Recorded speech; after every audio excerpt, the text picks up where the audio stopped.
Kiramani byagenze gute? Ndagusuhuje wowe wahisemo gukurikirana Gisorori News TV.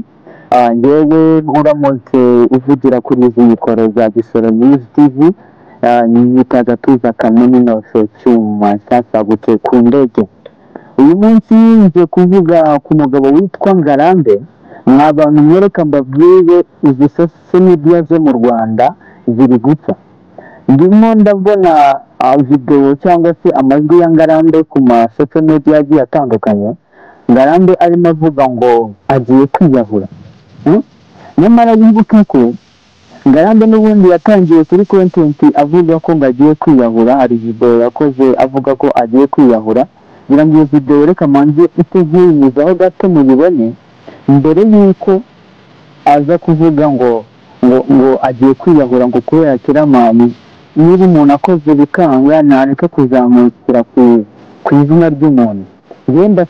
Ndaza gusaba Kiramani ikintu kimwe cyangwa se ikintu yankorera wenda agakora akavideo gato asa nk'ubutumwa ari guhereza Ngarambe, ariko ndaza kubikora nyuma yuko mubonye content Ngarambe yahereyeho. Ngarambe yahereye kuri iyi content kuri aka kavideo muri kukabona muri video kuri screen zanyu avuga ngo agiye kwiyahura.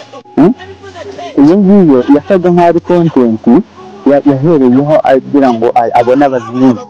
Iranakoma ariko arakoze biranga mu kubona ko TikTok imaze kugira 340 ingahe.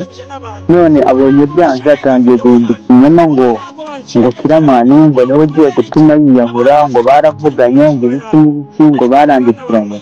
Biriya ni kuzamukira ku izina ry'umuntu kandi ariko ushaka kuryangira.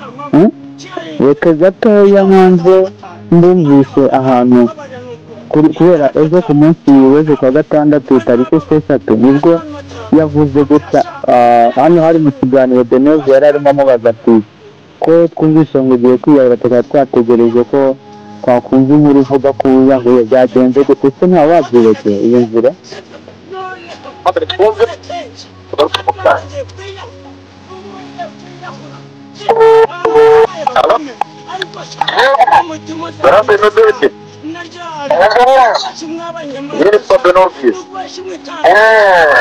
Ndi umunyamakuru cyangwa se umubloga cyangwa ubyita umuyutuba ukunda kubyita.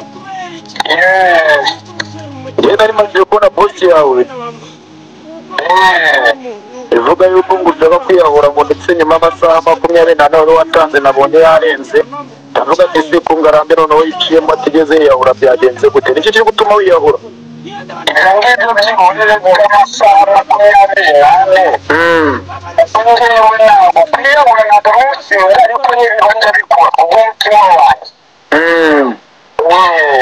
Ukaba wumva ugikomeza se gahunda yo kwiyahura?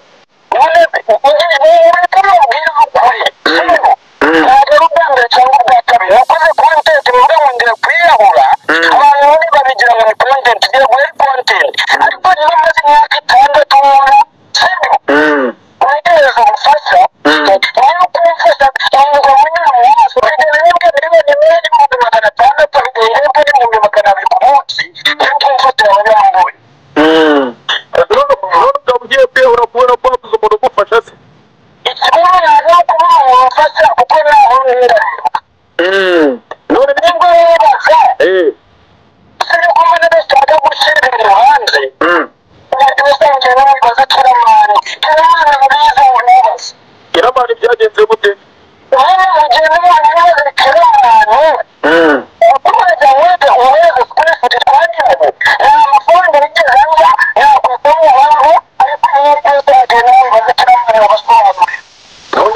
Niba nta kintu cyawe yariye ari kiri kibazo mufitanye uyu cyo kigiye gutuma wiyahura uvuga ngo nakiyahura ubuzima.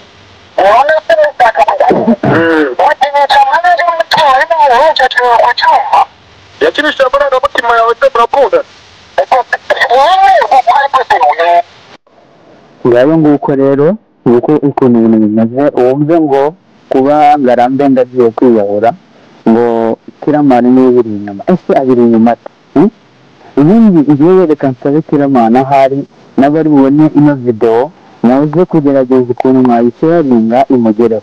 Kiramana Daddy umucontent creator dukunda kandi ukomeye, ndakwinginze nkoze iyi video, mbabarira ukora akantu gatoya nk'aka video uburenganzira ngarambe yiyahure.